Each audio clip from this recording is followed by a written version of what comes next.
It's the countdown to Le Mans 2004, the Le Mans Endurance Series. First round, 1,000 kilometers around the classic circuit of Monza. Thomas, driving a Ferrari for an Italian man on the Monza circuit, it's magic, no? Yeah, I think it's magic. Here there are a lot of fun. There is a lot of, warm from everybody, and this is nice for me. For sure, I will push 120% to give of all of you a good show. Thank you very much, Thomas, and good luck. Thomas Biaggi there in the Baron Conner car. We saw those cars, Marino, at Sebring having what was really nothing more than a shakedown for them. Danny Sullivan involved in that effort as well. Yeah, it's a fantastic setup these guys have, but unfortunately for them at Sebring, a lot of their kit didn't arrive, so they were begging and stealing and borrowing to get the cars even on the grid. So they did a great job there, and it'll be interesting to see on home turf, so to speak, back in Europe, how they get on. That car, an official factory effort, the first sports car, factory sports car effort from Maranello for some time. It's really hasn't hit the ground running as, for example, the Celine did a couple of years ago when Franz Conrad went out and won the class at Sebring. However, you tend to feel that there's a lot of development still in that 575, and there is in fact the other Ferrari running in the race, the 86 Labra competition car. That's the 550, very much not a factory effort. No, the factory do not endorse that car at all. Frederick Dorr went on his own with ProDrive, spent a lot of his own money, and is at the moment showing the factory up, but they're pushing hard with the 575, and it's going to be a battle royale once the 575's up to speed.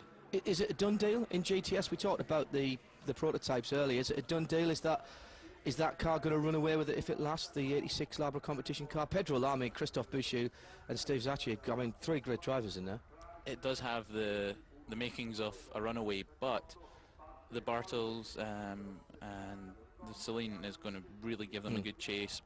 But it's whether it can last and how much driving Franz Conrad does, because he's not quite on the pace of the other two. Yeah, Uwe Elson, Michael Bartels, the Vitaphone racing car. Weren't sure that car was going to be there, but we've seen the pictures of it, and it's qualified very nicely. Thank you very much indeed. Right up there, the Celine 146.2 will start in 13th position on the grid, so they'll be very, very pleased with that indeed. Now, just a quick word then, Marino, about the GT category. And there is, in fact, the car we're talking about, just a little bit behind. Driving the Celine, the car which won the race for the GTFA championship on the Veloqx circuit last weekend. Well, what about now Monza? That's another race, of course. It's a different story, and we're very happy. We've been fastest here. Everybody did a good job, so we're learning. It's our first 1,000 kilometers here. So we're good prepared, and when everything goes well, we have a chance to win. It will be a very, very hard race, so the Ferrari's very strong. So I like to be here. It's a great races, the Le Mans Endurance Series now. So all the old famous races, Monza, Spa, Silverstone, and all the nice races. I'm very happy to glad here. Thank you very much, Franz Conrad. The affable Austrian Franz Conrad, lovely bloke, really is a nice bloke. The Pirelli tyres on that, a well-sponsored car. It's been very good in the FIA Championship. It could be the dark horse here if it can last, and as you say, if Franz can keep his end up as far as the driving is concerned, Marino. Yeah, that's going to be the telling thing, the reliability and how quick Franz is. But looking at qualifying, the Baron Conner car actually better the Labra car, so the 575 is obviously coming on a little bit quicker than we thought it was. Yeah, that's a fair point. Of course, they've been there before as well in the FIA GTs. There's been a couple of 575, so that at least there is some data to work with. Brand new Audi A6 pace cars for LMES this year, the Le Mans Endurance Series live on Motors TV. And there is Johnny Herbert leading them away. A quick word about the GT category. As wide open as it can be, mainly because there's no factory tyre deals in there, no works tyre deals, if you like, Marino. There's no Michelins, basically, which, if a Porsche has a Michelin's on it, it's going to be hard to beat. But the Freisinger cars running on Dunlops, the leading Ferraris are running on Pirellis. You have the RSR and the GTC 360, so that could really be a fantastic battle today, I think. tyres are going to play a part in all the classes, Marino, it always does. Monza, we always think of it as being very, very fast. It's not a big downforce circuit. Tyre management, I guess, is still going to be part of the equation then. Yeah, because there's a low downforce circuit, but because of that lack of downforce, the car's moving around a lot under braking, under acceleration, so it means you really have to be on the ball, otherwise you're going to eat your tyres up too quickly and you're just going to go backwards rapidly. If you had to put your money on someone in the prototype class to win it, it's got to be one of the Audis, surely, or can one of the smaller teams make it? Would be a massive upset. 49 races since March 2000 for the R8, and they've only been beaten 9 times. Quite remarkable record. Can one of the smaller teams do it? The Zytek can do it, but they have 3 drivers, which isn't really going to hurt them. But I think when you have Pierre Caffer and Al Mcnish, who have worked together already, Johnny, Herbert and Jamie Davies, these guys are strong partnerships already. Brabham and Wallace and Johansson have just been chucked together, so it depends how they all work together, and if the car lasts, it's pretty much an improving package so far. Le Mans rules apply, of course, so when you are in the pit lane, we've got a problem there already. When you're in the pit lane, you can either fuel it or you can put tyres on, not both. That is the diesel engine Caterpillar sponsored car. Callum Lockie was meant to be starting that car, the Taurus sports machine he shares with Phil Andrews. It's been a litany of disaster with that car, and again it seems as though the big V10 has become a little recalcitrant. There's the grid for you then. Look, well, we haven't got the times on there, but I can tell you it was very close indeed at the top. Johnny Herbert doing the time at the top of it, going back through the fields. We haven't talked about the Roll Centre racing car, 7th position. They'll be very pleased with that. And what about the Nazamax UK car as well? Fastest thing in a straight line, Marino. Yeah, they had the top speed yesterday. I think it was 318 kilometers an hour. It's fantastic. Those guys are using a different tyre compound here. They're using a softer rear spring. Softer rear spring takes more downforce off as you go along the straights, and yeah, those guys are doing a fantastic job. John McNeil and all the guys at Nazamax are really bringing the car together well, and the Judd seems to have just given them a lease of life. And they've had a bit of a rules break as well this year with the Le Mans ACO organisation giving them a little bit more fuel capacity in recognition of the fact that they are running on a different fuel, and that's helped them a lot. These guys are just, there's a buzz about that team when you go up to them, and I think during the season they're going to come on and be closer towards the front.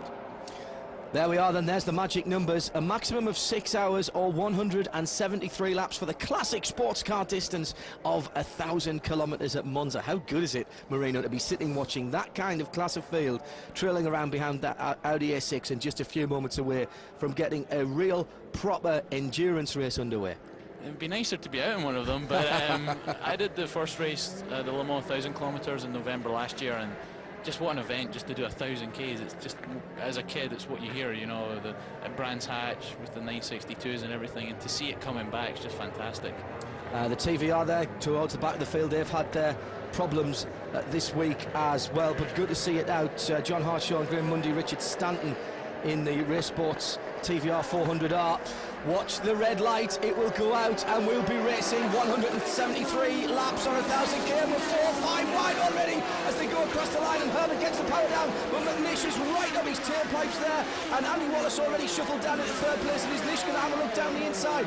Meantime, looking further back through the field, here's the, well, that looked like the Roll Centre car making a cracking start as well on the outside.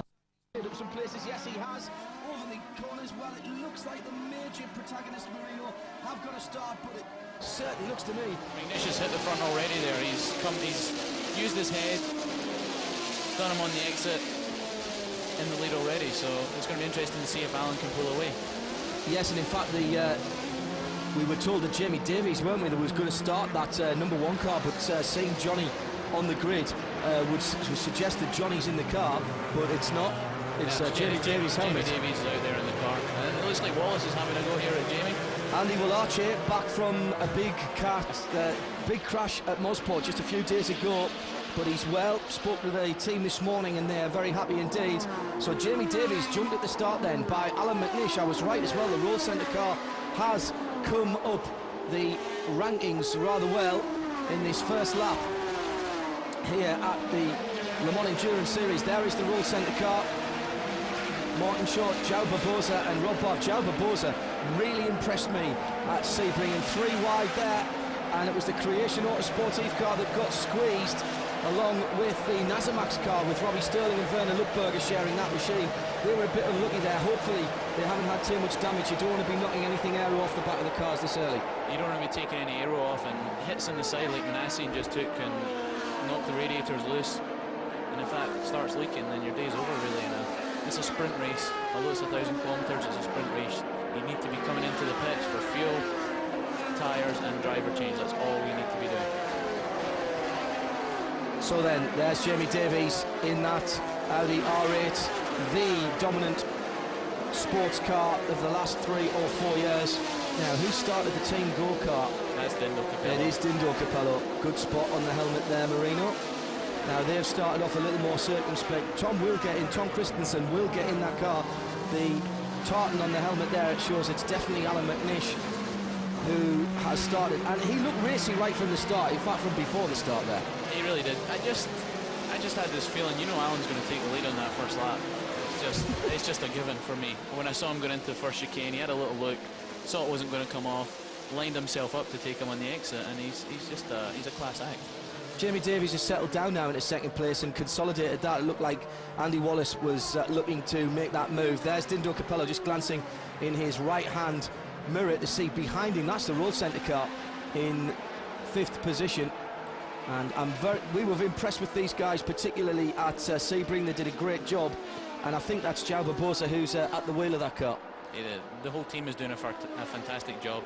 Barbosa's driving fantastically, and these guys deserve a lot of credit for getting a car they're not used to and running up the front from the word go. A little bit further down the field, we're watching the battles now. These cars, the Creation car, the blue car on the right-hand side there, was the one that was pushed off and squeezed a little bit at the first chicane. But back to the leaders now. And Marino, you were making the point there that this is very much a sprint race now, and a good shot there as this car comes through with the new rear end for the Audi R8 in line with the 2004 rules. You can see that the rear wing centre plane, the substantive part of the centre plane, it's been narrowed by 20 centimetres, but it doesn't seem to have made that much difference to the performance of the car. Taking some drag off, not really affected the overall downforce of the car. The car was always a little bit understeery, so this seems to have helped that, and Alan says it's just fantastic. In the Porsche curves now at Le Mans, he says the car is just unbelievable. He doesn't want to look at the speed trace to see how much speed he's carrying, and it's so fast. Andy Wallace in that all-black Zytek machine. That car started life pretty much as a Reynard, but there's been a heck of a lot of work on it, Marino. Yeah, the Creation car and the Zytek car, although they look very similar, the Zytek car is another step ahead almost. Zytek have worked very hard. They've got John Wickham on board that obviously spearheaded the Bentley program. They've taken a lot of weight out of that car, which being a 675 wasn't an easy job, but they're using very expensive materials in the bodywork. They've got paddle shift on it. It's all singing, all dancing, that car, and it's exciting.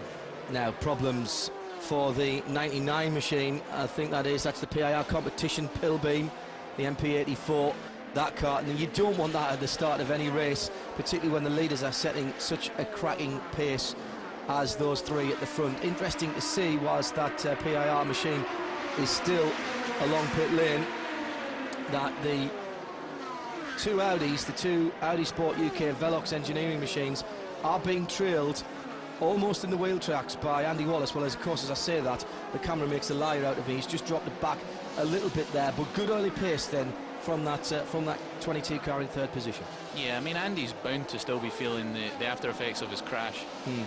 He'll be stiff, but this will do him the world of good to get a stint, and he'll loosen up. And well, he's sitting in front of an Audi. Although he's behind 2 of them, he's still in front of Dindo Capello, who's got as many miles in one of those as anybody. So you can't say enough about the Zytek. They've come along and people thought, well, it's going to be fast here and maybe not here, and nobody expected it to be fast at Monza, but there it is, sitting in the wheel tracks, as you said, of the 2 lead Audis. Alan Mcnish setting his stall out. the car, qualifying third position, but making a great start. And Alan already getting back to grips. In fact, immediately got back in the car at Sebring, in fact, at the Road Atlanta test before Sebring in mid-March. He proclaimed himself quite happy to be back in it. One of the things he said to us at Sebring was that he had to almost relearn the art of overtaking, because sports car racing, unlike his previous incarnation in Formula One, tends to be a little bit more busy when it comes to actually getting past people. He didn't quite look himself at the early part of Sebring, but certainly by the end he was right back into his usual form. One of the features of his driving is that he is awesome through traffic, like a knife through butter. And Alan Mcnish then leads it out after the first 4 of 173 laps for Audi Sport UK and Veloqx, from his teammate Jamie Davies in second. And then it's the Zytek engineering car, the number 22, in third position, Andy Wallace at the wheel.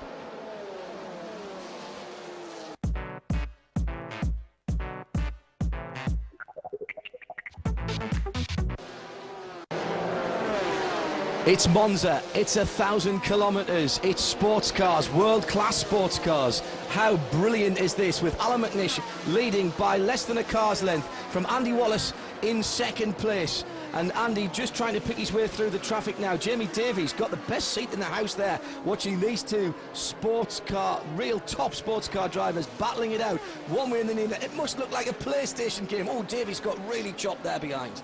I was just thinking the lap before that Jamie's actually in the best position to utilise the traffic to his advantage, but it didn't really work out for him there. So the Intersport car in the Saltire colours. Yeah, I like the look of that. Yes, my co-commentator standing up and saluting as that one goes through.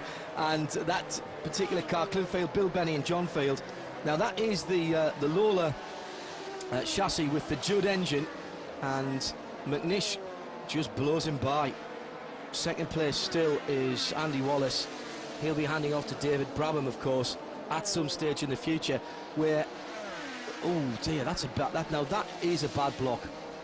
He was looking in the mirror like he was actually racing him for position, thinking about blocking. A lot of these drivers maybe aren't too used to Monza and cars like these chasing them, but they need to, keep their eyes open, because that's the thing about sports cars. You've got to be looking in front, behind, and everywhere else. Where's Jamie Davies gone? He's dropped a ways back there, hasn't he? Yeah, that block that we saw on the way into Ascari has really not helped him. He's falling back, but it's going to come back to him, because Alan will get balked a little bit. Wallace will come back towards Jamie. It's always give and take with traffic.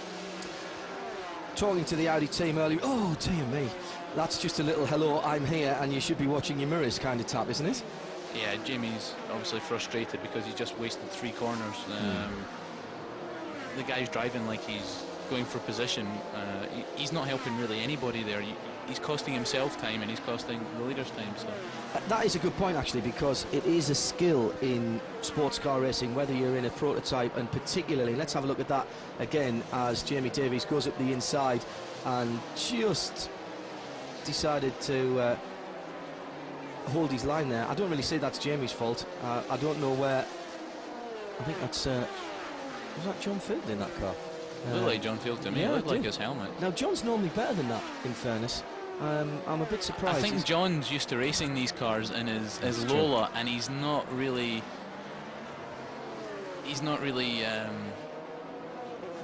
using his experience here. He's looking like he's trying to pass people and stuff when he's actually being lapped. He's got to kind of use his head a bit more. He's a bit of a hothead as John when you're racing with him. He's very aggressive, and he's got to temper that just a little bit. Just going back to the thought that I started a moment ago, Andy Wallace right back up with Alan Mcnish. This is the ebb and flow of sports car racing on Motors TV for 2004, and that gap is nowhere near 1.3 seconds at the moment. Alan Mcnish wishes it was, but it certainly isn't. Here's Jamie Davies coming through traffic as well as we have a look down in the pit lane. And there's some concerned faces already down there.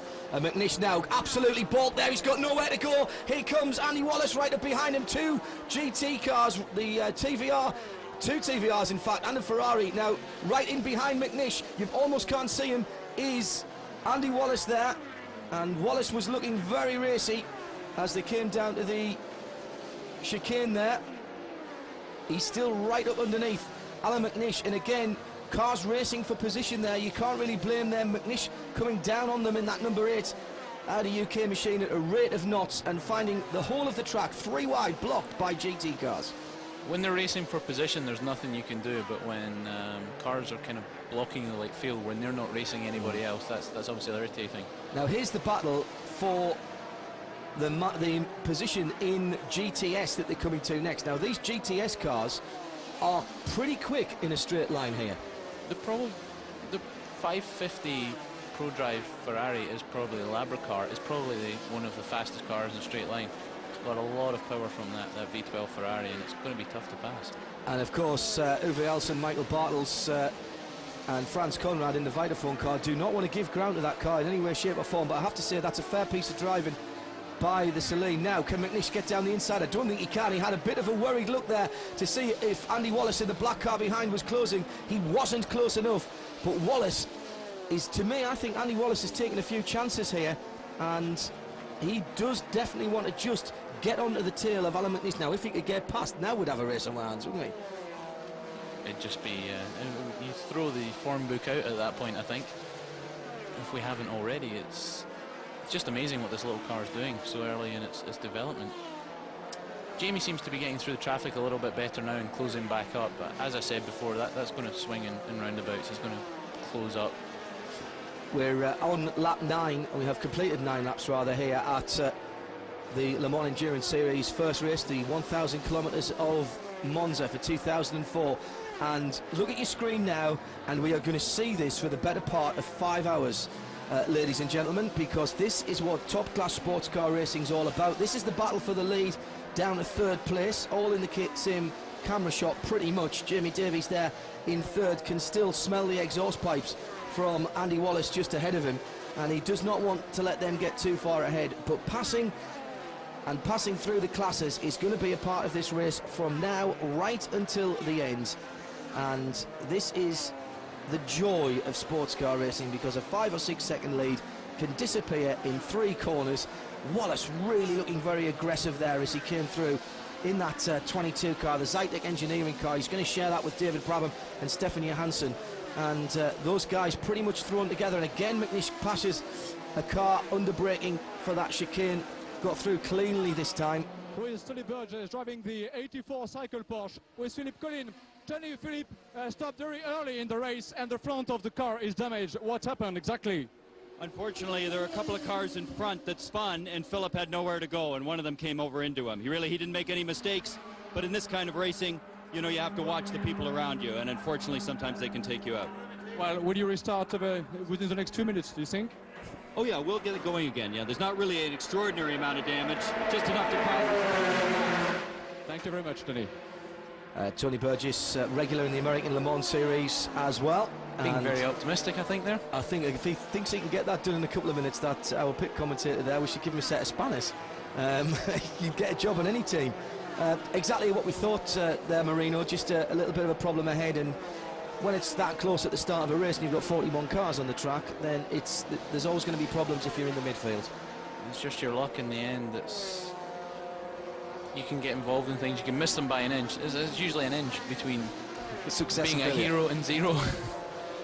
That's Dindo Capello in the Team Go Audi, very aggressive colour scheme. And there's one thing about that Audi, we haven't seen it in so many different colours because of the works cars since it came out in 2000.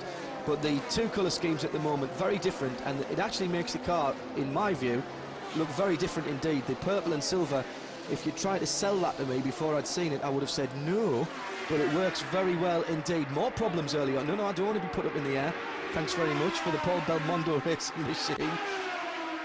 Now, there's fuel guys looking at the car, dropping fuel all over his feet in the pit lane, so he might want to. Can we suggest that perhaps this isn't the most polished of stops then? No, this is a team with a new car. They're obviously a very experienced GT team. This is the Courage C65 with the AER motor, and that's the turbocharged engine. we're led to believe, and they are learning that. And again, they've got an entry for Le Mans, so this is a massive learning experience. Oh dear, and this is early as well, I would think, for the Race Sport Salisbury TVR Tuscan. So it's not a good sign to be in that early. And also the guys, usually when the moment a car comes in, it's fueled straight away. There's no hanging about. You fuel it, and then if there's anything to do, you do it afterwards. So that's the Ranieri machine, Ranieri Ridancio, as out goes finally the Belmondo car, and the Ranieri Ridancio Tampoli Ford also in pit lane. And I can't believe that after just 14 laps and around about, he's just picking his watch up, half an hour, that those guys are coming in for scheduled stops. There must be problems out there. We're expecting the Audis in around about another 10 or 12 laps. Keep our eyes on that. In the meantime, the race continues here at Monza. It's a classic already. How the heck I'm going to last for 5 hours without exploding into a pile of dust. Alan Mcnish then, after 14 laps, continues to lead from virtually the green light. There's Andy Wallace in second place. Jamie Davies is this car in third position, and that's as it has been from the early laps here at Monza for the 1000K and the first round of the Le Mans Endurance Series. 15 laps gone then, and it's still Alan Mcnish that leads from Andy Wallace.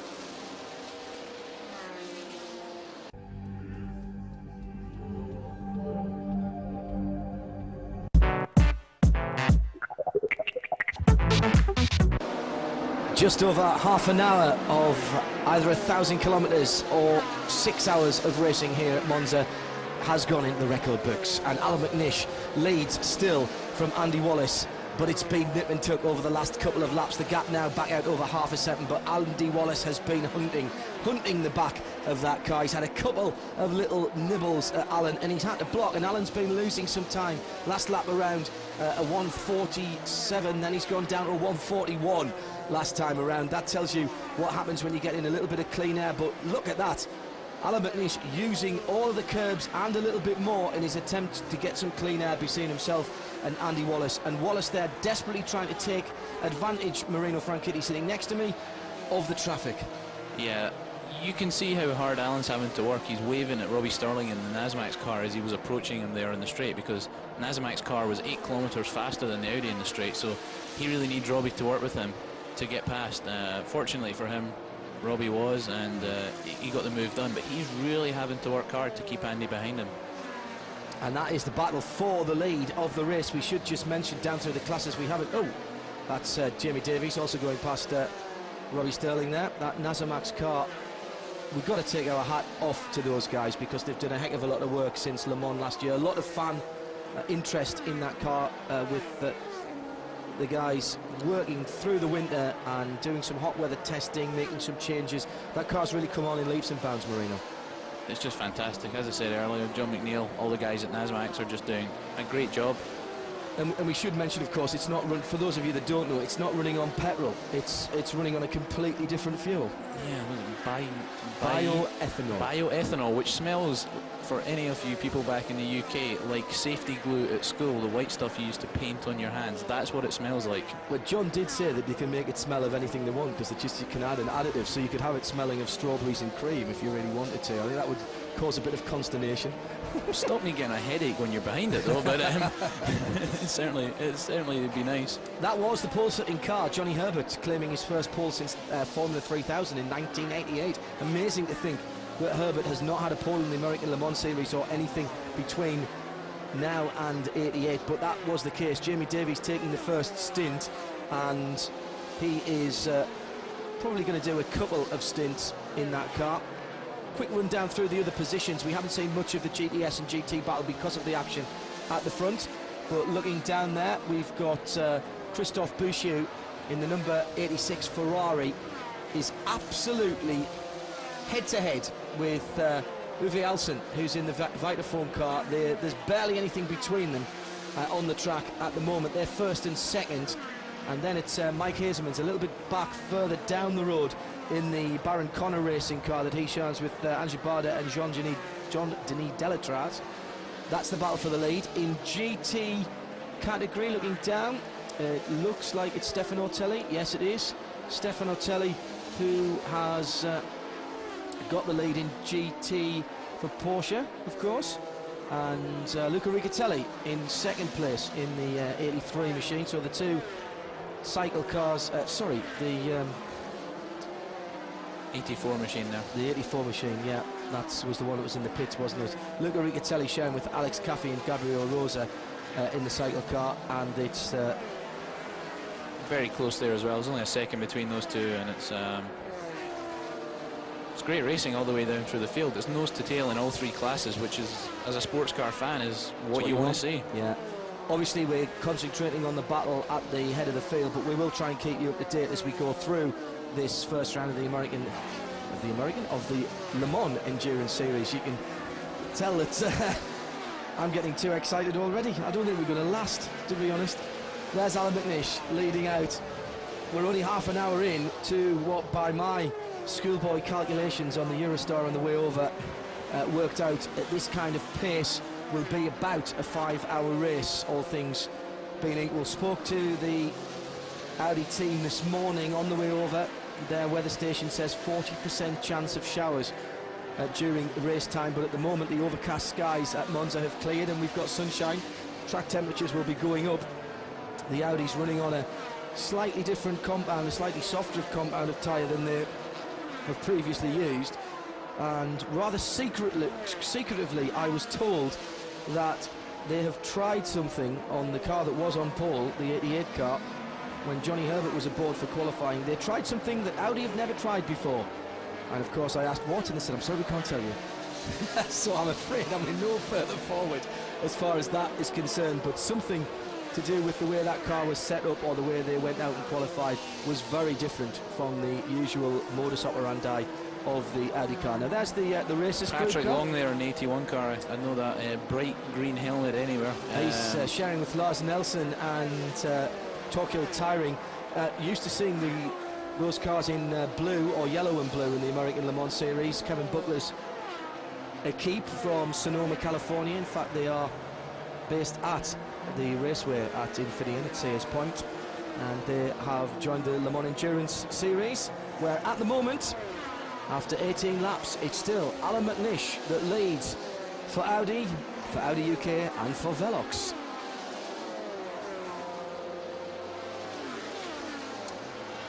There's the battle in the GT category. The number 70 JMB Racing, Jamie Milo and Stefan Doody in the 360 Modena, right behind. That car's on Dunlops, which has surprised me because JMB are usually Pirelli. So yeah, good point. We were talking about tyres earlier on, and no Michelin runners in the GT category now. That Vitaphone car just a few laps ago, the black and green one, the black and sort of how would you call that, sort of March blue, isn't it, that colour that they used to have, and that car was, up until a couple of laps ago, right up the tailpipes of that man. However, that means GTS lead has changed by my reckoning, Marino. Certainly has, and not only that, but he's pulled out a bigger lead than we've seen in GTS so far in the sort of 14 minutes we've had. So good move by Uwe, and he's a very experienced driver in so many different categories that he just does a great job all the time. The red, white and blue car, the MG, Tommy Erdos in the RML machine. RML from Wellingborough, my adopted area of the country now. Bizarrely designed and built the Celine that he's just gone by. Oh, now that's a big lock-up. That's a huge flat spot. They may have to change that tyre at the stop, because he's going to have a big flat spot, pick up a vibration at high speed, and not only that, because of the lack of downforce, every time he brakes, it's going to want to lock up on that same flat spot, and eventually the tyre could explode. So that's the fourth place car, the Team Go machine, and it is Dindo Capello at the wheel of that. Team Go listed as Japan, but have their team base. Where do you think they have the team base, Team Go? Well, I know, but I'll let you tell the good people. At Ingolstadt in Germany, about 5 minutes Nice and cosy. away from Audi Sport and the Audi factory, and they are based, the majority of their team are based in Ingolstadt, just about 45 minutes north of Munich, and they are based there for the full year and getting the benefit of being that close to Dr. Ulrich and the rest of Audi Sport. Meantime, Alan Mcnish has made his bid for freedom, Marino. He's gone. It could still close up again if he gets any traffic.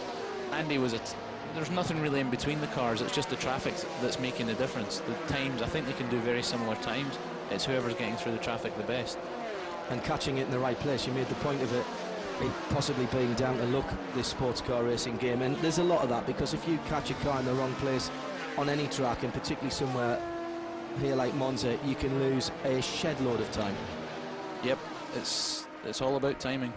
Right, here's the first of what I presume are going to be the scheduled stops. That's the Team Nasomax car getting a refuel on the bioethanol. Looks like Robbie Sterling staying in the car there, and it didn't look like they were doing anything with tyres. They had no tyres out, so that just looks like a regular fuel stop, double stint of tyres. You know, this race at the front of the field, Marino, could come down to who can get the best for the longest out of the tyres, and whether that DB there, the 22 machine, the Zytek Engineering, car, whether they can double stint their tyres. Big grounding out there by Dindo's car. Yeah, just going out of shot. Something I was going to mention earlier is, because this is a short race, the cars will be as low as they possibly can be, because the skid plates don't have to last 24 hours, which they're built to. Good point. They only have to last 6 hours, 5-6 hours. So the engineers can really push the parameters a little bit more, get the car lower, get it working more, less efficiently, basically. Push the parameters of the car and get as much as they can out of it. The reason you're seeing so many lockups, there's a lot of heavy braking here at Monza from high speed with no downforce. And just look at the surface of the track, it's not exactly flat, is it? No, that makes it very difficult, because not only do you have very little downforce, when you hit the brakes, initially you have all the downforce you need. As the speed comes off, less downforce, and the wheels start to lock very easily, as you saw with Dindo earlier. Yeah, you could hardly call Dindo anything other than a very experienced sports car driver. You could quite easily have said that looked like a rookie error, but quite apart from that, he's just trying his hardest. Now, what we're looking at here, this is the Intersport car. Meantime, behind is the Vitaphone machine, leading the GTS class at the moment, and the car that is in second place is the red and white Ferrari that Alan Mcnish is just putting another lap on behind. So once again coming round to lap down. This is the Belmondo car in the pits again. They are, well, shaking down for Le Mans, it's fair to say. That car, very new to that team. Belmondo with a lot of experience in other forms of sports car racing, mainly in production-based cars. And the difference between a production-based sports car, even though it's a purebred racer, and one of these real prototype on-the-edge machines is like night and day, Marino. Completely. The production cars are a lot more hardy. They take a little less fettling almost. They're harder to work on, but less time consuming. The prototype is like a Formula 1 car. It needs rebuild. Everything needs to be perfect. If one thing is wrong, it's not going to work. Now here is the first to blink, just like a gunfighter, and into the pit lane has come Andy Wallace. He's going to stay in the car. He's missed his pit stall a little bit, and that's not going to help matters, because this is a long stop. Wallace throws out his drinks bottle, not polished at all, and he's got to get his visor down whilst that is fueling. Shakes his head. Oh, I forgot about that, he says.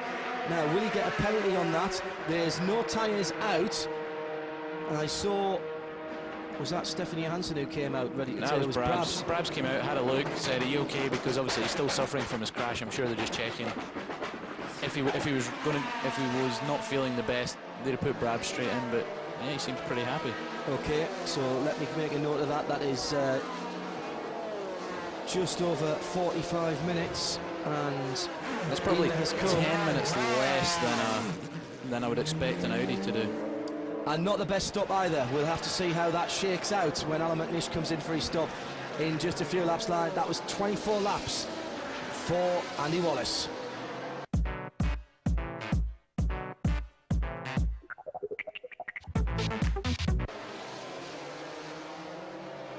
Mcnish still riding the curbs, Marino Franchitti, as he has done consistently every lap. Surely this will be his last stint, and he will want to give the car over to his teammate Pierre Caffer in first position. Yeah, he's not really looking like he wants to share his toys at the moment. He's getting all F1 on us. He's he seems to be enjoying himself out there. He will want to get in the lead. Nobody wants to be in second place, but it's the way the traffic's worked for him. That gap's opened out a little bit, and Alan won't be happy to see that. There's absolutely nothing between the times on the track. Last time around, a 1:40.5 for Johnny Herbert, a 1:40.5 for Alan Mcnish. Mere thousandths of a second between them as far as lap times are concerned.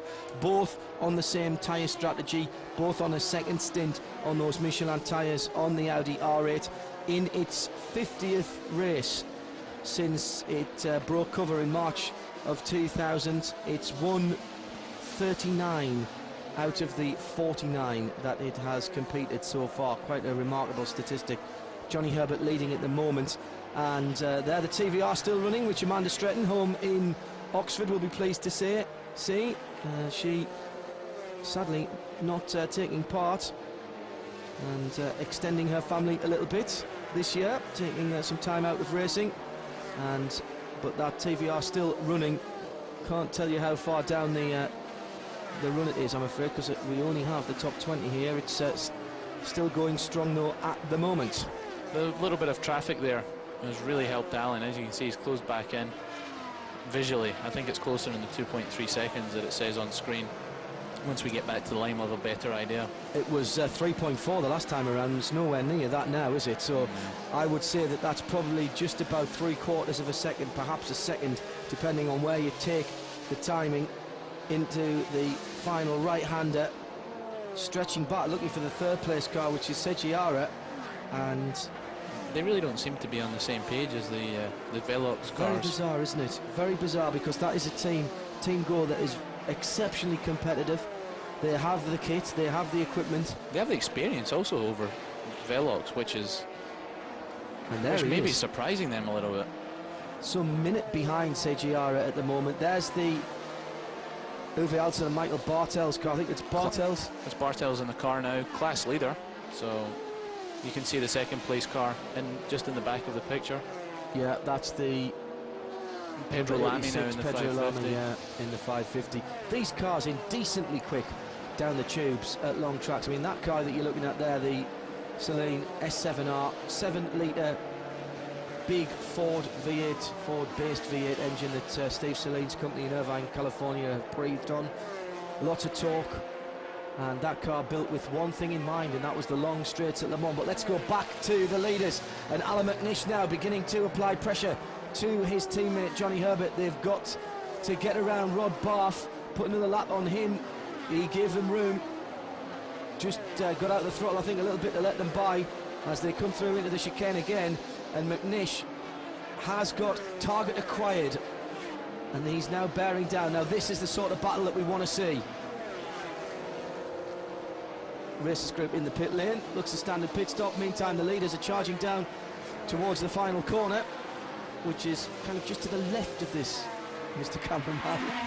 Just to the left. If the director could please come back to the lead, that would be fantastic. There we go. See, I don't hold any weight at all. It's definitely you. Rob Barth hanging on to the back of these guys. Once he let them through, he's right in the slipstream there, and he's not losing that much between them. Johnny Herbert in the 88 car then leads with the silver mirrors. The purple mirrors are Alan Mcnish. And these two cars, it takes a lot of speed through the first part of that chicane, doesn't he? Yeah, it's not helping him at the moment. Well, Dindo Capello driving the number 5 Audi. Well, Dindo, you could start the race. Tell us everything about your 2 consecutive stints. Yeah, we are still struggling with the car. We had a problem since the start. We had a problem on the front. The car is bouncing too much under braking, and it gets very, very easy to lock the front. I was very happy to get the pace car to come in a little bit earlier, because I was completely without front tire due to some bad flat spot I had. But you know, the problem is that we can't push, and that's you know, it's not very nice for a driver, because at the moment what the Audi UK car, Audi Veloqx car can do on traffic, we can do only when we are completely alone. Because when we are in traffic, it's impossible to brake late. And you know, it was not very nice to drive the first two stints. It is a little bit a shame for me because, you know, that's my home track, and I would have liked really to be in front to fight with Johnny and Alan for the victory. But at the moment, it looks like we have just to hope in some luck to gain some position. Thank you. Dido Capella then confirming what Marino Franchitti thought when he was watching earlier on. That car just a tad too stiff. Maybe the bars, maybe the spring rates at the front, but caused them all kinds of problems, and it's cost him a shot at the lead here. Are the leaders together? Almost halfway through the race, and there's still nothing between these two. Well, traffic playing a part as we expect in sports car racing, even at the top level. Marino Franchitti and John Hindhaugh here watching this enthralling battle between teammates. There's the Racers Group car just ahead. Oh, and this time it's Herbert that gets caught up, and he's had to get out the throttle. Mcnish comes to the right-hand side, couldn't quite get it done there, but there must have been nearly a touch there between Johnny Herbert in that number 88 car and the Racers Group cars. They went through that chicane, and Nish seized on it like a piranha, smelling blood. He was right on the back there, got on the throttle, but just couldn't get through, and a canny piece of driving by Herbert made that car very wide indeed to the right-hand side of the road. You could see once Johnny got out, once you see Johnny get out from underneath the back of the Porsche, you'll see his car squirm as he gets back on the throttle. He just lays down some black rubber. The car's all over the place. Great driving by Johnny, and also by Alan to not get into him, because they checked up pretty well there. Oh, and Alan Mcnish this time goes to the left-hand side, and he's got him. He's got him really early. Again, it looked like it had to be a little lift from Johnny as he came out there. That Porsche getting in the way, and they're squeezing each other. Remember, these are teammates. David Ingram down there in the pit lane is watching his two very expensive motor cars come a lot closer than he'd like to see on the racetrack. All right when they're in the transporter and they're that close together, but you don't want to be trading paint at 180 miles an hour. They gave each other a lot of respect there. There was a lot of respect shown between the two of them, but Alan seized his chance, as you said, and he just made that stick. There was no way Johnny was coming back at him. Little lock up there. Yeah, just a little lot of coming down at that first chicane. So now, what has Johnny Herbert got left in the tank? Remember, both these drivers on two stint-old tyres. Watching the battle for the lead, ladies and gentlemen, as we're well into this race. 86 laps into it, over 2.5 hours. Here's the pass again, Marino. You see, jinks out. He knows that Johnny's lost the momentum. He seizes on that opportunity, gets a great run on him. He'll pick up a little bit of a toe as the Porsche changes over, and Alan just says, look, this corner's mine. I'm past. See you later, mate. And Johnny jinking out to the left to try and get a better line into the corner, and therefore a better exit out, but he couldn't make it. I think the Porsche really stopped that. Yeah. The Porsche was just where Johnny didn't need it to be, and you know, Alan's kind of had some hard luck in traffic, and as we've discussed all throughout this race so far, the traffic works for you, it works against you. There's never a consistency when it comes to traffic. So Alan Mcnish, been in this car for over 2.5 hours now. That is far longer than a Grand Prix stint. The sort of He-Man antics that we see normally only during nighttime hours at Le Mans, and Herbert is trying to make hay again here as they come down, but can't quite get close enough to make a pass there. This isn't night time, this is middle of the day, this is right from the start of the race, and hitting lap traffic on lap 4. Nishi is absolutely piling it on here. Yeah, as you're saying, it's in the heat of the day. Alan is unbelievably fit. At the Le Mans test day, him and I went running around the track, did the whole lap, so, and it was just, fortunately I was keeping up, which was nice, and we, you know, it was quite good to compare my fitness to his, but he's just an amazingly fit guy and so committed to what he does. And to be able to push the car so hard for how long he's been in the car just shows how fit he is. There is now is that the second place car now?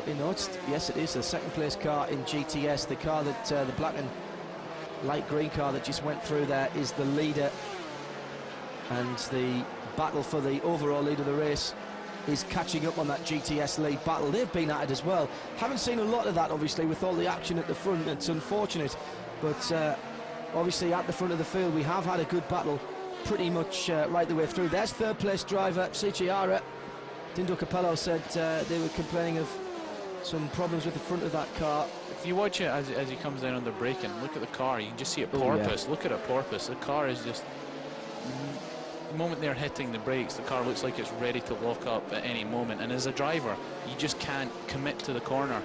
You can't load the car up under braking when the front of the car is doing that. Johnny Herbert looking racy again as the battle for the lead continues between these two Audi Sport UK Veloqx engineering machines. Still absolutely as one. The purple train rolls on. There's the leader in GTS.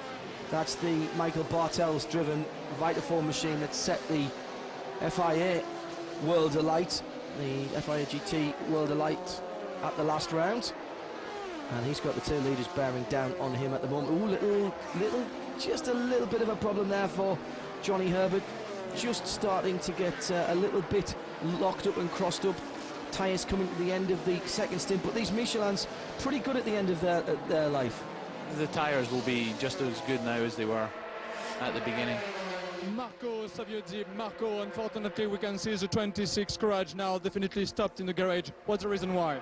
At the beginning of the race, we had a problem with the pump pressure, and we thought we sorted out the problem, and 1 hour later we had the same issue, and basically the engine exploded after 2.5 hours of race. It's a shame we remember that your car was the quickest during qualifying practice session. Yeah, absolutely, and we're really confident about the race, and I mean, I hope we sorted out the problem for the 24 hours Le Mans. We are going to work really hard. We have still 1 month to do it. Thank you. Massive slide there by Johnny Herbert going into the chicane as we were just watching that interview there, the replay. He's lost a bit of ground. Tyres pretty consistent through the stint, as Marino Franchitti was saying next to me. Is that just a brake bias problem as the car's lightening up? It looked like he just, I mean, the Megaline shift system, they have blips the throttle automatically. There's no driver input on the downshift. Looks like he just got the whole car locked up. He's losing downforce on the way into turn 1, and that's why he's understeering so much. The Le Mans Endurance Series first round at Monza continues after this.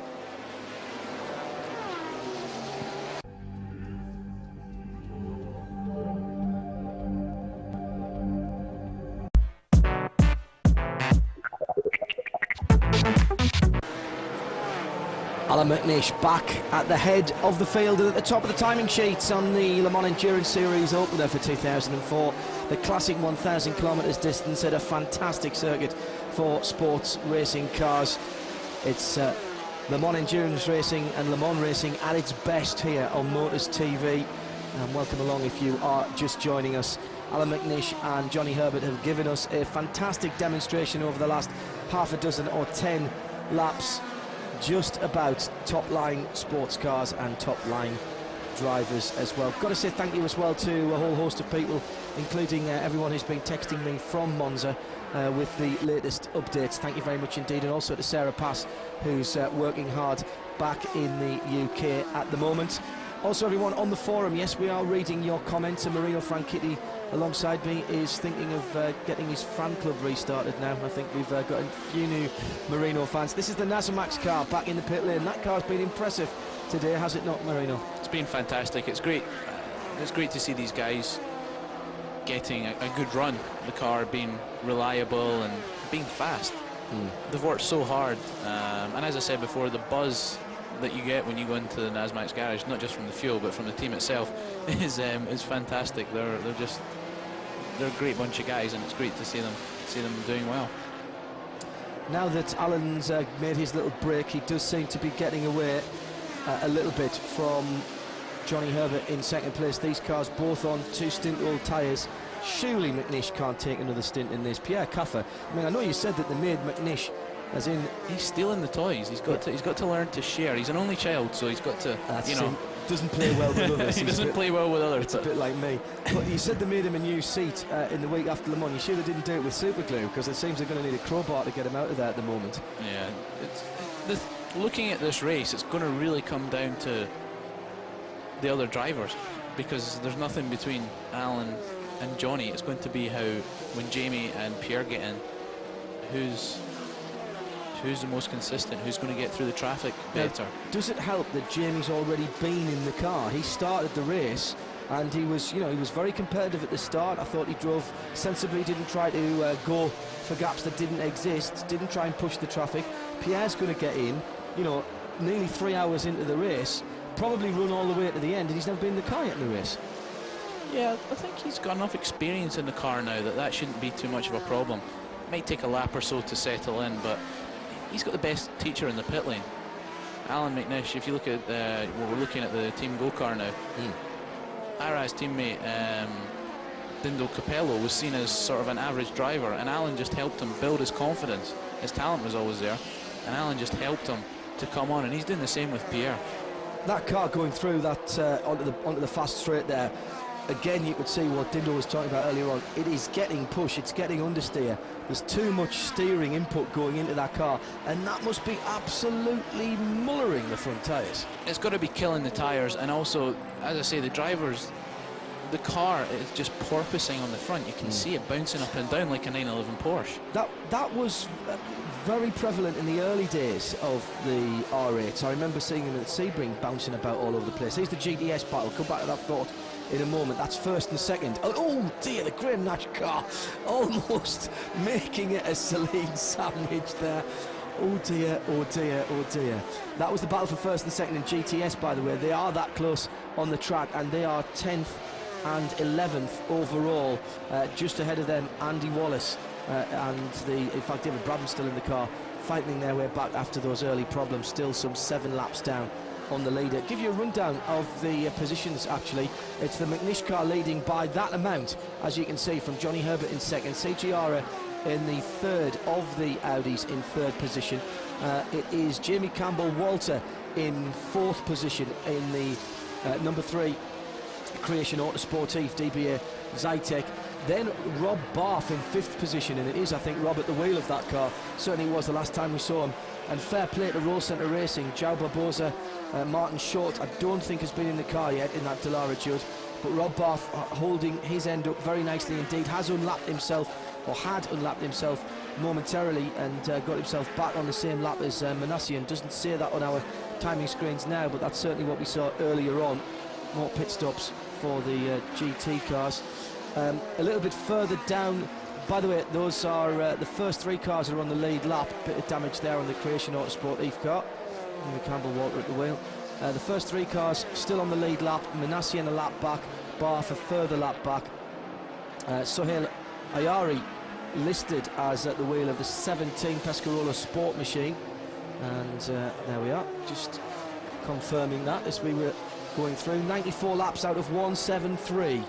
So we are now looking at a race time of about 5 hours and 25 minutes after that problem with the pace car earlier on, or when the pace car was out. There's the rest of the top positions down to the 12. That gets you the GTS leaders. Now in GT, let's have a look down here, Marino. Who have we got? Still Jamie Melo in the lead in the GMB Ferrari. Ferrari leads from Romain Dumas is back in that car.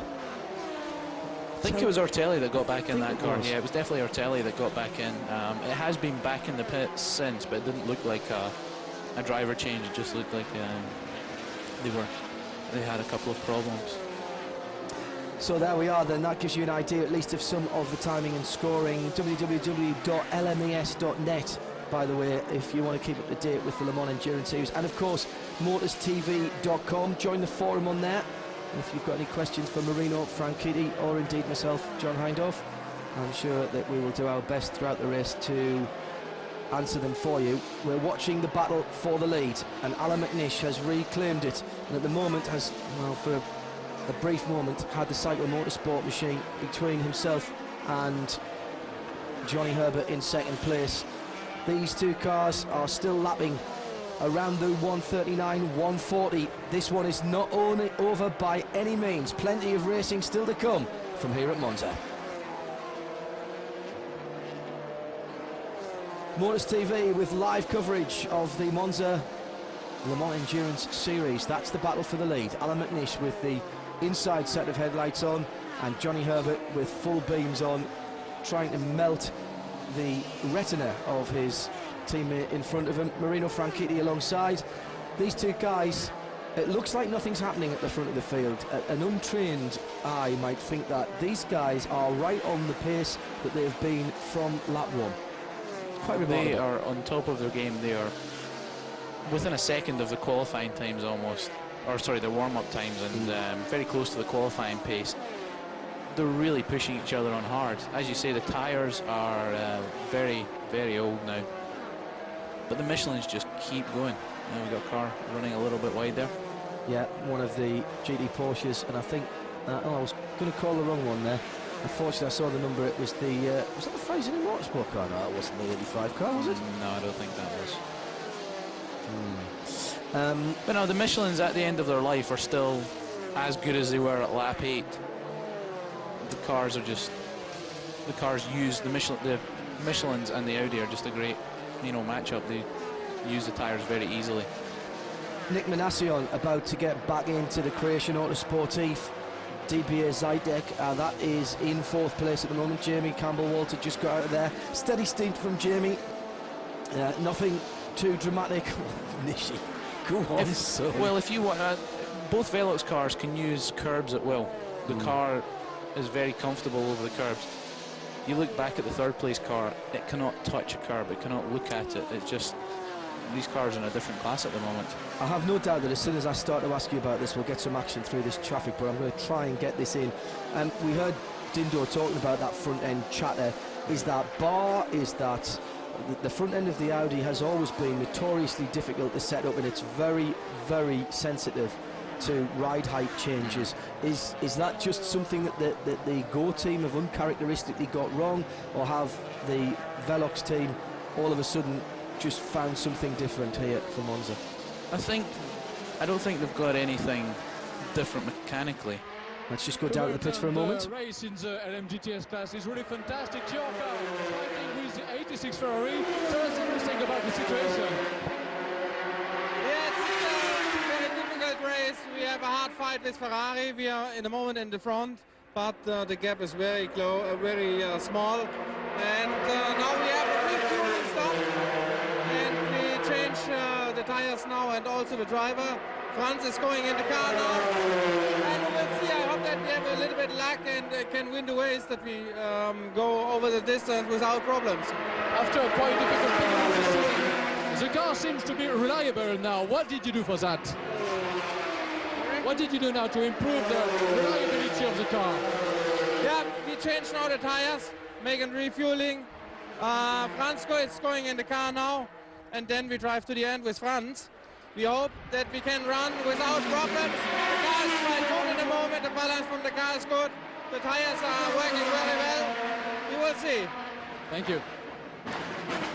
Alson down there in the pit lane. Let's just, while we're watching this car, Marino, let's just go back to what we're talking about, that front end chatter, the porpoising, and we'll see it, I'm sure, into the slower chicanes when the car comes into view. Here we are, perhaps a good chance to see it here. You can see the front bouncing up and down. It looks like the car is actually too stiff, a little bit low on the ride height, but then they could probably, it looks stiff. I mean, I don't know how they engineer the Audi, I've never driven one, but the car just looks physically too stiff.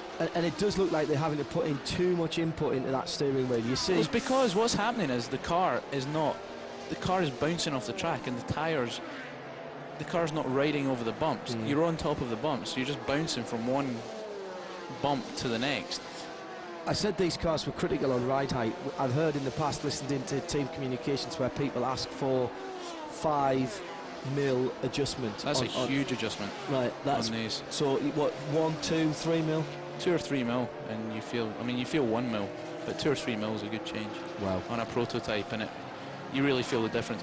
If it's just for touching, if the car's handling well, but it's touching, you can smell the floor burning, or feel you can feel it touching, then you want to raise it up slightly. But when it's sort of a handling thing, usually it's you just raise the whole car up, because they've got understeer anyway, so they want to raise the whole car, not just the front. It's but then I'm not an engineer, so but I'm just but that's the sort of input that you would be giving your engineer, to say that this is how I just say that I'm looking at it and say I've got loads of understeer, because the car is not the car's on top of the track. It's not riding the bumps It's at all. working like a sledge Yeah, rather than yeah. actually putting the wheels on the ground. I mean, you're talking about 1-2 mil differences. That's single-seater, that's formula racing kind of adjustments, isn't it? That's that a prototype is. It's you take the bodywork off a prototype and it's just it's like a formula car. Looking at third place, that is the at fourth place, that is the Creation Autosport East machine now with Mcnish on back of the wheel. Just a little bit of damage on the left rear, just behind the left rear wheel. That won't be causing him too many problems. Could have been a touch, could have been a bit of rubber being thrown up and balled up off the going offline. We haven't seen too many people complaining, certainly in the pit stops, of pickup. Now Mcnish has disappeared as far as the battle for first and second is concerned, certainly in comparison to what we've seen for the last couple of laps. Look at that. That is, 10 car lengths there, and probably a second or a second and a half on Johnny Herbert in second place. Now, we've mentioned again that these guys are coming round to what will be their penultimate pit stop, probably. Let me quickly work backwards from that. 2 hours, 3 hours. Yeah, you probably get 2 more, possibly 3 more pit stops. It's just going to depend on how this falls. The pace car, of course, shook it all up a little bit earlier on. We're starting to get to the time now where the team managers, the guys who call the strategy, are going to be back timing from the end of the race and trying to work out what is the time for them to get in, because you don't want to have to make a splash and go at the end. Oh, now that's a problem for it's a 62 machine. I got quite excited. That's the Baron Connor racing machine. Mike Hazemans, Ange Barda and Jean-Denis Delatraz. Delatraz complaining earlier on about that car's qualifying and obviously a lack of brakes there here at Monza. The battle for the lead continues. There it is on screen, the 8 car on the bottom left of your picture, and just coming past now is Johnny Herbert in second position. Here's the leader in the GTS class in the pit lane. And this looks fairly routine. We heard Franz Conrad was going to get in the car. And now he is changing the seat. The Saleen, not the easiest car to get in and out of. As you can see, the seat is quite a way away from the door. A la DTM, moving the driver into the middle, which is great for weight distribution and indeed for safety. Gullwing doors help a little bit. And that is the GTS leader then in the pit lane. He will give up that lead. And we'll be back with more in just a few moments' time here on Motors TV and the Le Mans Endurance Series.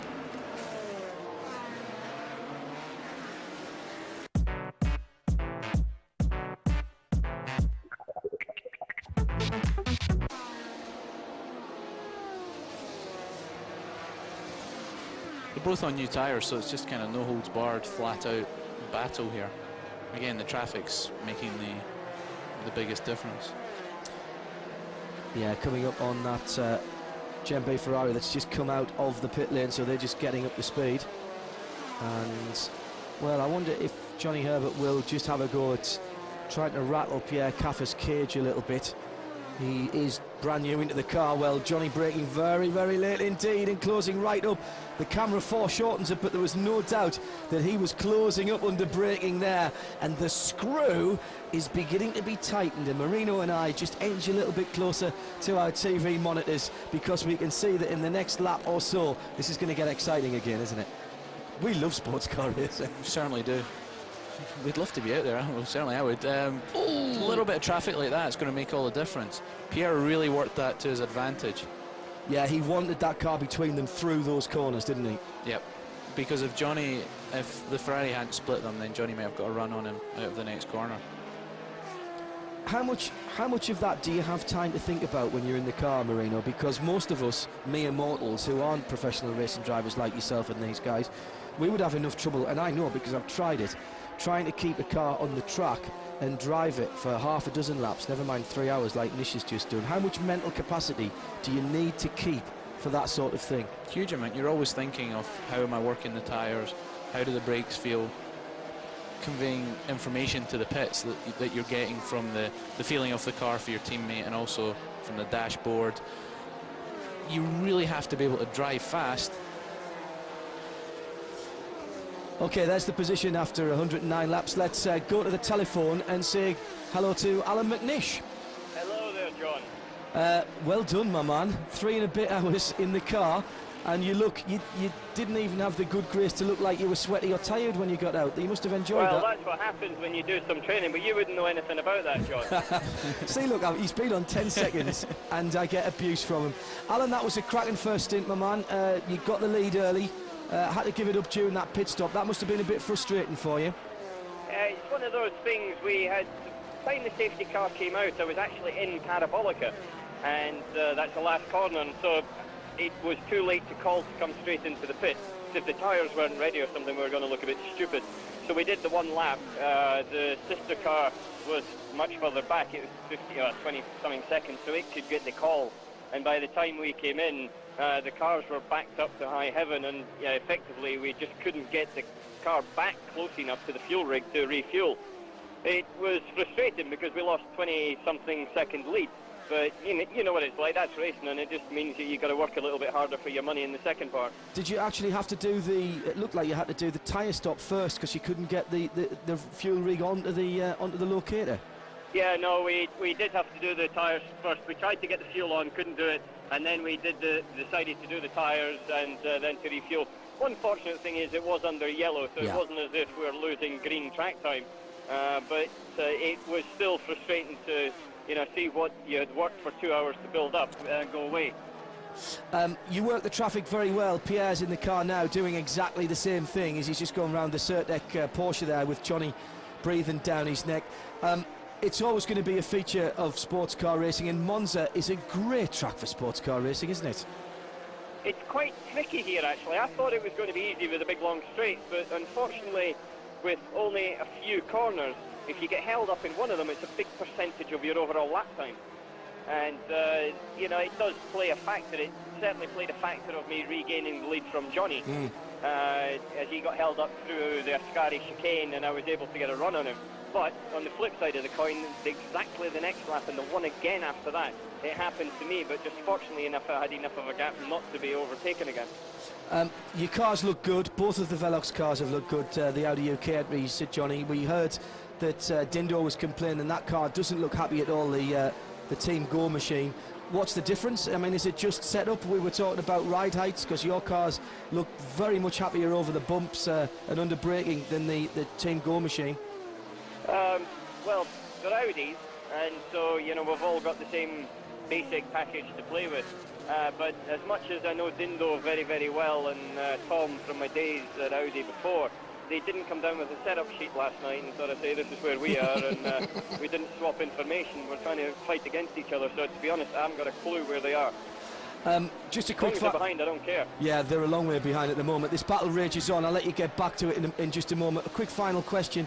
Is that you done for the day now? Pierre will take it through at the end with what, one more, maybe two more stops? You think I'm going to tell you that there? Oh, go on. Nobody's listening where you are. The quick answer is I don't know. All right, mate. At this moment in time, I've done 3.5 hours. It depends what happens later on. We didn't mean to do it like that. I meant to do 2 hours and get out, but just with the way that the pace car came, we decided to sort of try and stick it in there and change strategy, which, as you know, is one of the quite exciting parts of it. All right, mate, listen, we'll let you get away and talk to our French colleagues. Thanks very much for taking the time out to talk to us, and I know I might not be fit, but I can still beat you at football. I'll speak to you later, John. See you later, Marino. Cheers, man. Alan Mcnish live on Motors TV. There's the position his car is leading. Still, thank goodness, after that little incident from in second place, Johnny Herbert. It's Pierre Caffra at the wheel of that. Alan, makes a good point there that these guys are all driving Audis, but they're not teammates anymore, are they? He always does make good points, does Alan? He does. Very political there when he was telling us what's not happening for the end of the race. He's very good. It's true, as I said to you. See, if I'd been on radio, he would have told me that. You never know. No, they all listen to the track though.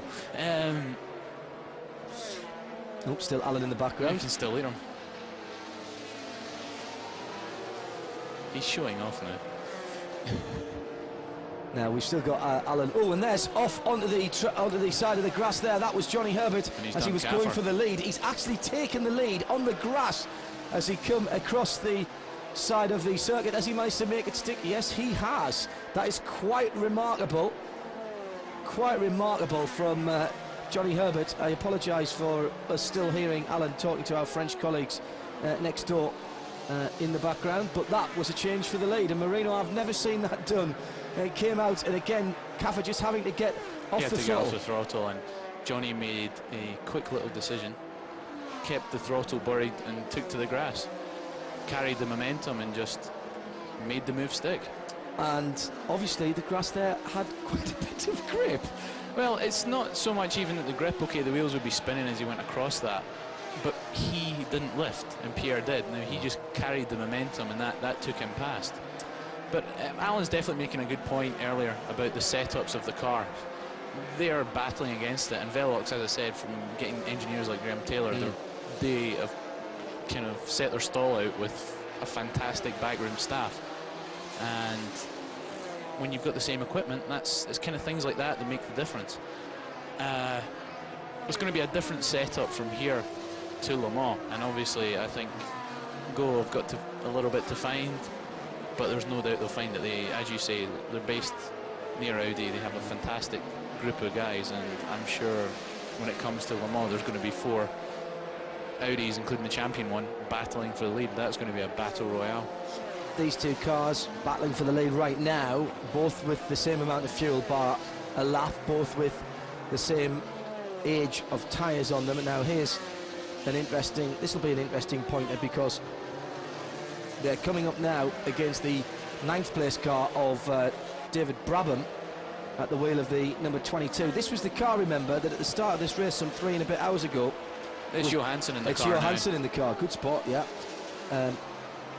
They were battling with this little black number 22. Somebody's in the tyre. Are they in the tyre? Or looks like they maybe lost a wheel.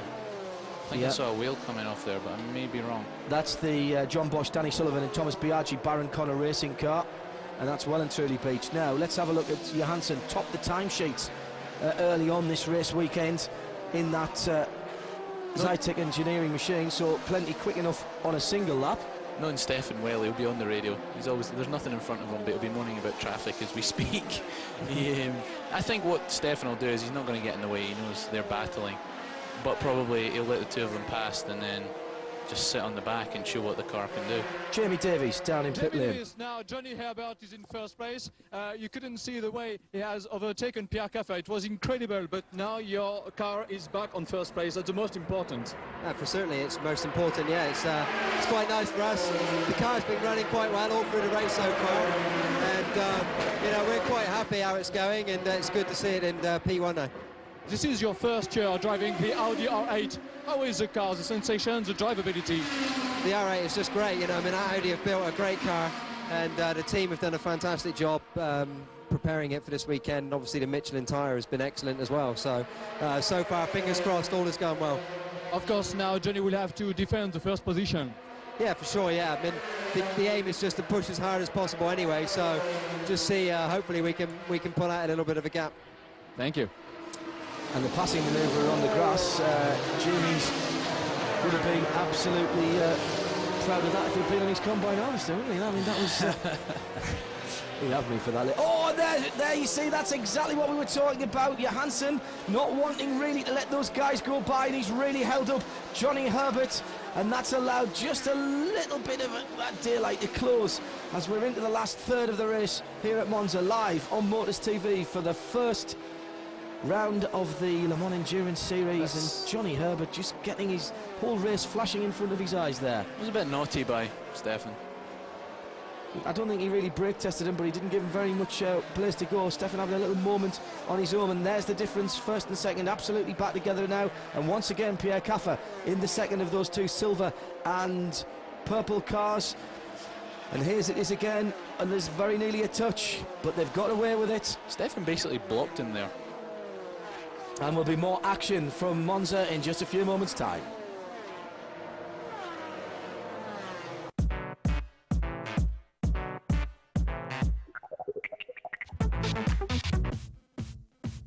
The second.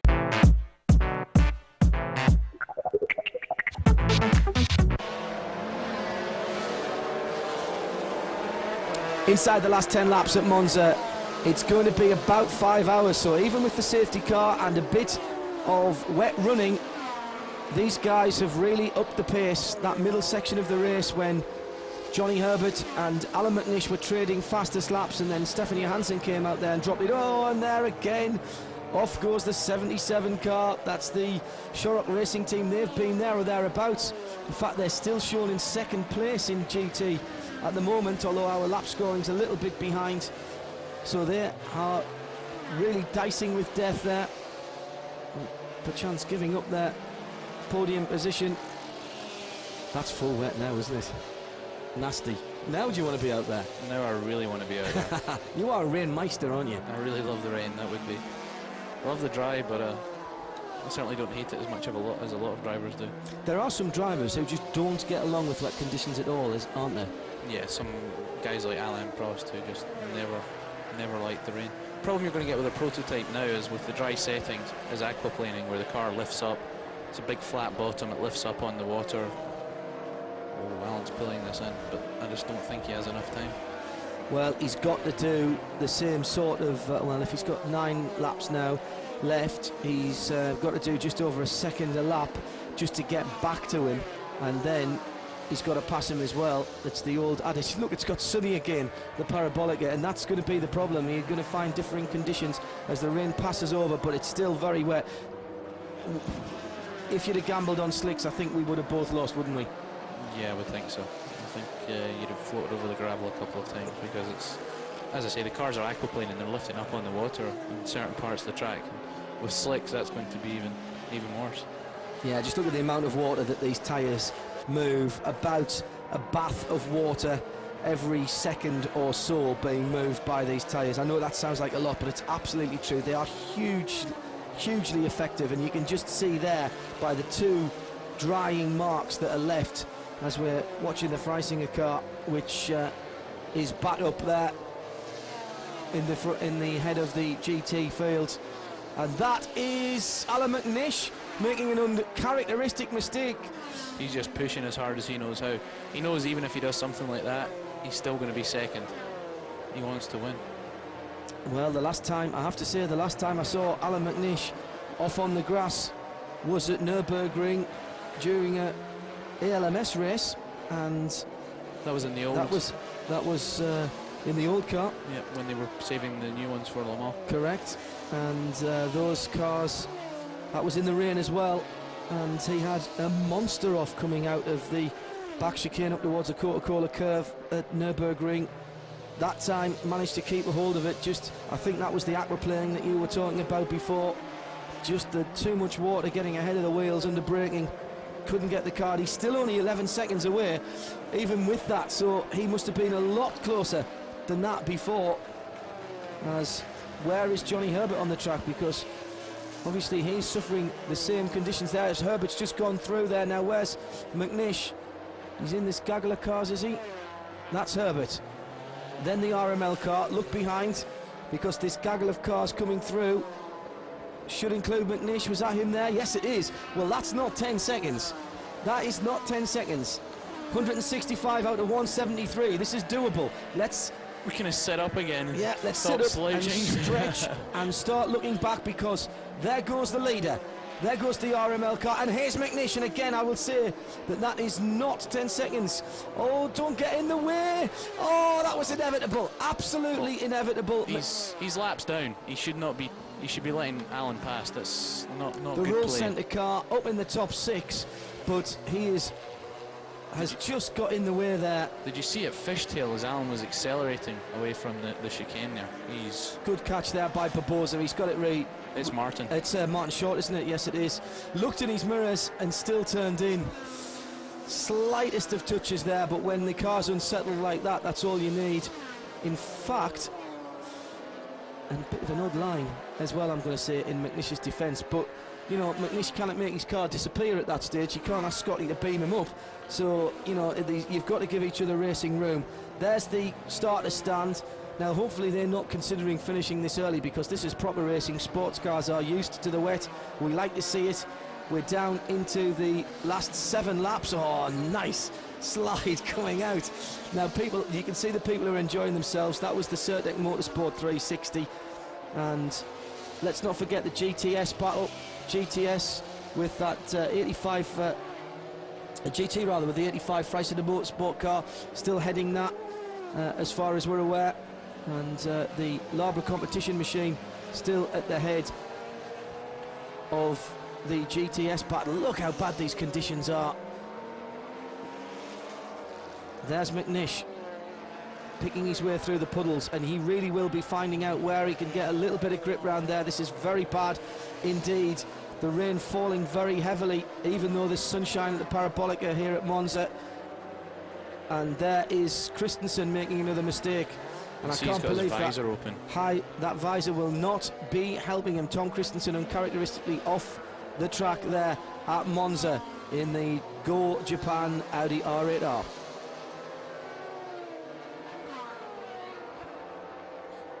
The battle for the lead continues. This is Johnny Herbert, and he leads, as he has done for some time. This is his, really, he's into his 5th stint in the car now, and the tyres are, of course, new because they're the wet tyres he stopped for just a couple of laps ago. And there's Mcnish having another, well, he's trying a number of different lines through that chicane, and that, again, the car just not wanting to turn in, Marino. He's just trying everything he knows how. He's got nothing to lose, absolutely nothing to lose. He's got the gap down to 7.5 seconds, and as I said, if he keeps doing that, he's going to finish second. If he catches him, he's got a chance of winning. That's the 3rd place car, and that is the lead GTS car. Steaming. Get an isoclima, and it's a heated front screen. The Salines, the RML Salines used to run an isoclima front screen, and it does make a difference. It absolutely does make a difference. Now, where is Mcnish, and more importantly, where's the leader? That is Stephanie Hansen, still at the wheel of the Zytec engineering machine. Oh, I wish they hadn't had those brake problems, because they lost 6 laps, and they're only 6 laps away really from the battle at the head of the field. Under 8 seconds now between 1st and 2nd. Well, it's gone back out again according to that graphic. So last time around, obviously, Herbert doing a slow one, doing a quicker one rather. And here comes Mcnish. He must not quite have Herbert in sight. Yeah, I mean, he's probably still passing through Herbert's spray, but he's not going to see too far up ahead.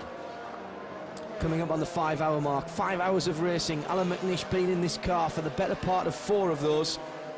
By the time the checkered flag falls, this has been a sterling effort by both the Brits, and here's Tom Christensen having another moment. This time he didn't even bother to try and get round there, did he? That was I'm not even going to try. I'm going to go straight across that puddle and straight through. I'll take the penalty through the chicane on the other side, through the polystyrene blocks. Now that is the Seba machine, which is struggling on through the wet. Bit of a dry line beginning to show towards some parts of the circuit, Marino, but that nature of the beast, isn't it? Because when you've got I mean, we've lost about half a dozen or 8 cars, but you still got sort of 30 odd cars going around there. As soon as it stops raining, it clears off really quickly. And not only that, but they're producing a lot of spray, which doesn't help you, because you don't know what you're going into. Is it a GT Porsche? Is it a GTS car? It's very difficult as a driver to know where you're going. That Pilbeam, the PIR Pilbeam, has had his problems today, but it's going to be running at the end, and that in itself is some kind of achievement. It's still Johnny Herbert that leads in the 88 car. Mcnish chases him down in 2nd place. The lap's ticking away, and really perhaps just slightly unlucky for Alan Mcnish. They had got the strategy right if it hadn't rained. They were looking pretty strong there before this rain fell, and everybody's had to come in and take, well, steam rising from the track there in places where the sun's back out again, but Mcnish and Herbert coming in, and that basically evened out the equation once again. There's Martin Short in the roll centre car. This will be Stephanie Hansen in the very impressive Zytec machine. As I say, that would have been right up there. They're going to finish just in the top 6 as we come down to the last 5 laps, and the gap's down to 10 seconds again, but surely laps running out now for Alan Mcnish. Yeah, unless Johnny makes a mistake, which he doesn't have to, he's not like Alan's right on his back bumper, he can just he can just cruise round and keep the gap, whereas Alan has to push all the time, which, as you see, is allowing a few mistakes to creep in here and there. But as I said, he's nothing to lose. 4 laps to go then, as you can see from the top left-hand corner of the screen, and Alan Mcnish has to find 2.5 seconds a lap. It's not impossible, but he's still got to get past him, and unless this man, Johnny Herbert, makes a mistake, it looks like he's going to turn the first pole position that he's won since 1988 into a race victory, and it looked for the longest time that wouldn't be the case. The yellow flag hurting Alan Mcnish, the safety car hurting Alan Mcnish very much earlier on when he'd stretched out. Still 10 seconds? I'm not sure about that. Again, I think Mcnish, if Mcnish can keep it on the track, he's obviously quicker than Herbert, but then again, Herbert doesn't have to push. As I said, Herbert's just got to cruise round. It's very difficult when it's that wet in a prototype to find the limits. Well, there's the position. 173 laps is the magic number, and we're coming down to the final few. Alan Mcnish still trying for all he's worth. There's first and second in the same shot now. We haven't seen that for a while. There's still a little more racing to come in this one.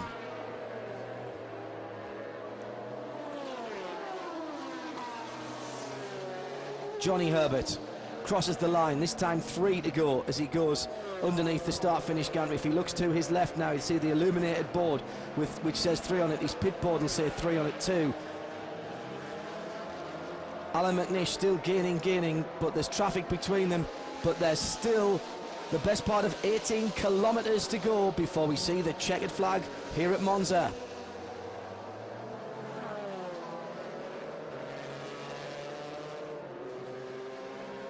Inside the last 3 laps now for Johnny Herbert, who has driven a marvellous race, Marino Franchitti. He has been on it, he's been in the car a very long time, and he has been able to dictate the pace, yes, in this last half to 3/4 of an hour, but he has, in fact, I can't remember us seeing him put a wheel wrong other than stalling coming out on his penultimate pit stop. He's been fantastic, as has Alan. I think the telling point was that Jamie was in at the start, and since Jamie got out of the car, Johnny's just been in a rhythm the whole time, whereas Alan started, Pierre got in, didn't have the best run, let Johnny get a little bit of a gap, and that was the crucial point of the race. That's what's turned this race more than anything else, is the time that Pierre lost to Johnny. Because if you take that time away and put the 2 cars together, well, I'm not saying it would be one way or the other. When Pierre came in, he was 10 seconds behind, and at the moment that gap to me, just counting visually in my head as they came through, that was about 8 seconds. But such is race. 3 laps to go, as you can see. 173 laps will give us the 1,000 kilometres. We knew it wasn't going to go to 5 hours, to 6 hours rather. We expected to go a little bit longer than this, but the pace in the middle of the race has been superb. That's the GTS leader making a mistake there. I've got a feeling he's having trouble seeing through there. That dark. Taking the Tom Christensen line there. Yes, absolutely. Well, we're just about to get a timing and scoring update, so we'll allow the computer to do that. But in that gloom somewhere is Johnny Herbert. There he is. There he is. You can tell by the headlight pattern that it's an look Audi. at the traffic he's coming into. This could play into Alan's hands. This really could play into Alan's hands. Can he stealth up behind him and get himself a bit of a run? Johnny will not want him to be rubbing his hands in glee. Marino Franchitti just off to my right here in the studio with just under 12 kilometres left to go of the 1,000. We have seen 1,000-kilometre races won and lost. I remember a BMW being thrown off the road at Petit Le Mans with about 12 or 13 kilometres to go when a victory was in the bag for JJ Leto. He wasn't at the wheel of the car. I have to say it was Jörg Müller at the time. Oh, and Johnny really slowing down an awful lot. He's taking it very easily indeed. So much so the Ferrari behind him very nearly ran up the back of him there. And is that Nishi's lights just in the background? I think it is, Marino. I'm hoping so.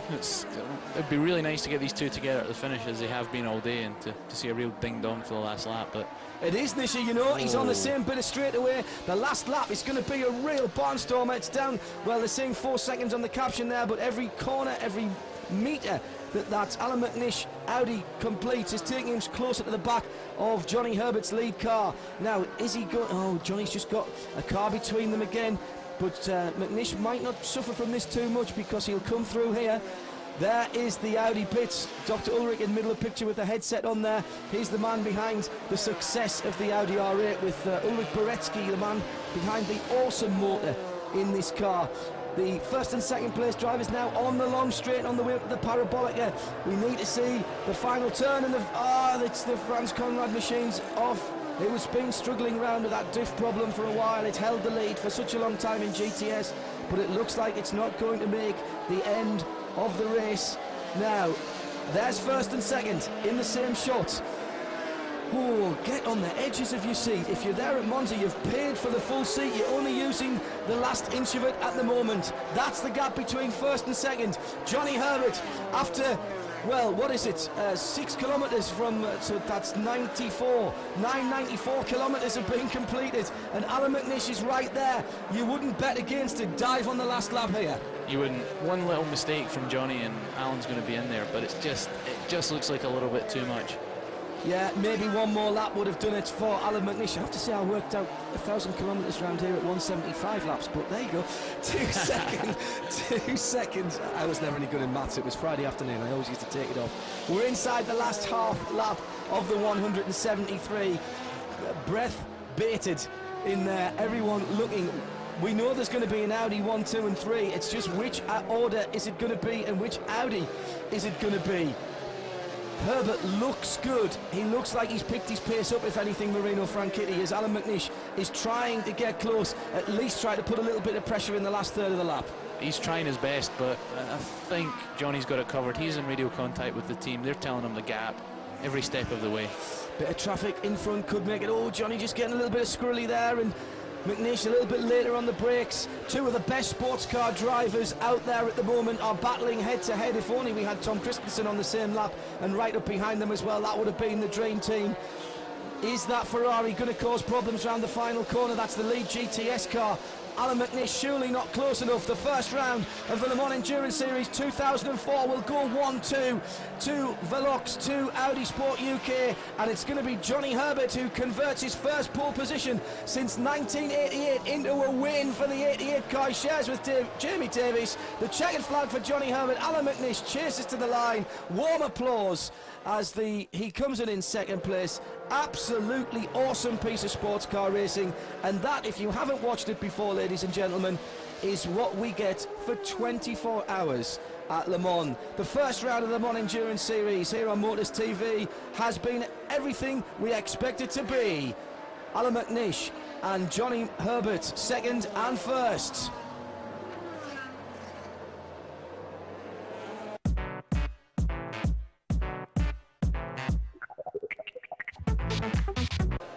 Was Jamie Davis winner, was Johnny Herbert. This race has been really fantastic, especially the end with the rain.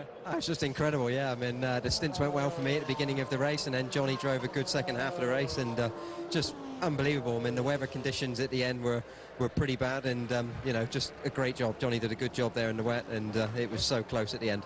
Sebring, now Monza. Well, next rendezvous is Le Mans. For sure, yeah, Le Mans, it's nice. The team have done a great job. I mean, Veloqx have just pushed really hard this weekend, and the cars have just been great from Audi, and obviously the Michelin tyre as well has just been perfect. So the package is really strong, and you know, we can take that now to Le Mans, and hopefully it looks good there. Congratulations to you. I'm very happy, as you might expect. Jamie Davies did the early stints, and then there he is, in fact, in the car. Sat back, kept out of trouble, and then Johnny Herbert, with no disrespect to Jamie at all, he did exactly what he was told to and what he was asked to, but Johnny Herbert did all the heavy lifting there in that race. Herbert versus Mcnish. We've seen round one of the heavyweight contest that we were expecting. Hopefully Christensen will be involved as well. Look at these two.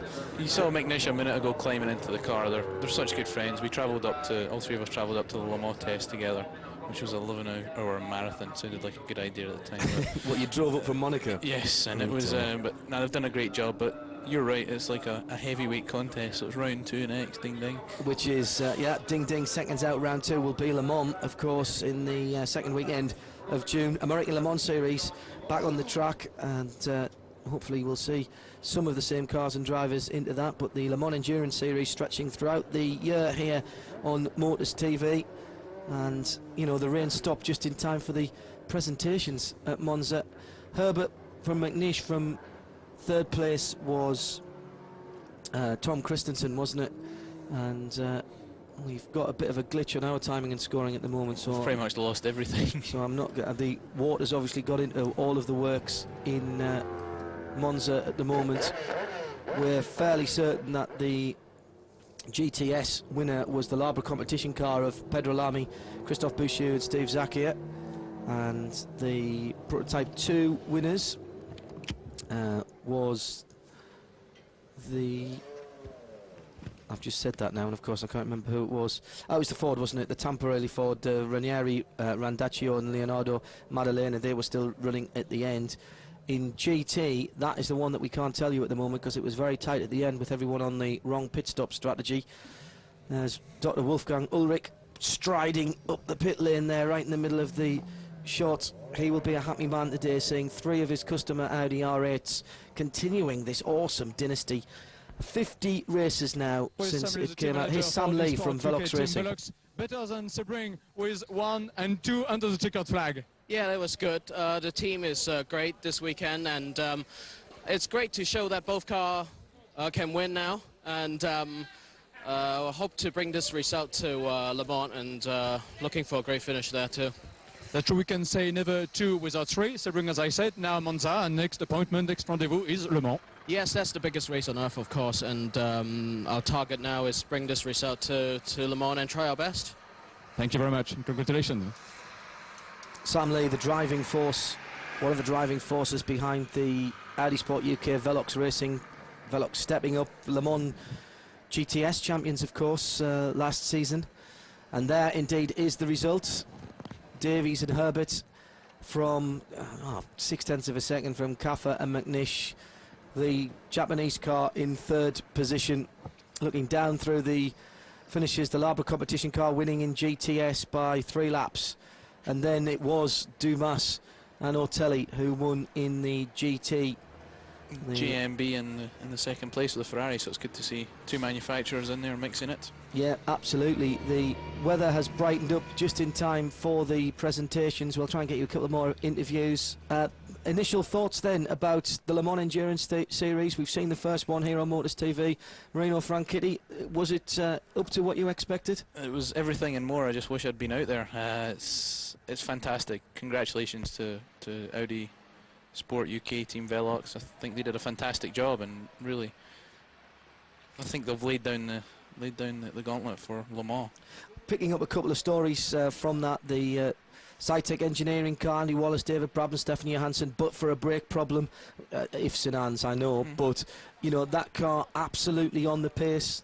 That's why Dr. Ulrich's striding down the pit lane, because I think that car has given them all a wake-up call this weekend, and it's not going anywhere. It's going to get better and closer, so they're going to have to work very hard. Good competition too from Nicholas Manassi and Jamie Campbell-Walter in the Creation Autosportive car, and also the Roll Centre Racing car. 3 drivers in that. Martin Short will put his hand up and say that, you know, he doesn't quite have the pace perhaps of the other 2, but he held his end up, kept out of trouble. Apart from with Mcnish right at the end. Right at the end, yes, absolutely, and we'll forgive him that for those conditions, bringing the car home. But, you know, really, those we've then mentioned 6 top quality P1 prototypes. So, you know, the strength in depth is there. The people who have forecast the end of prototype racing, I think, are a little bit far of the mark. Well, everyone's talking about GTS, and it was a great competition out there today, but it's still got a way to go to be at the same level as the prototypes. So the Marshall's just wrapping up here at Monza from an exhilarating first round of the Le Mans Endurance Series, and you've seen it live on Motors TV.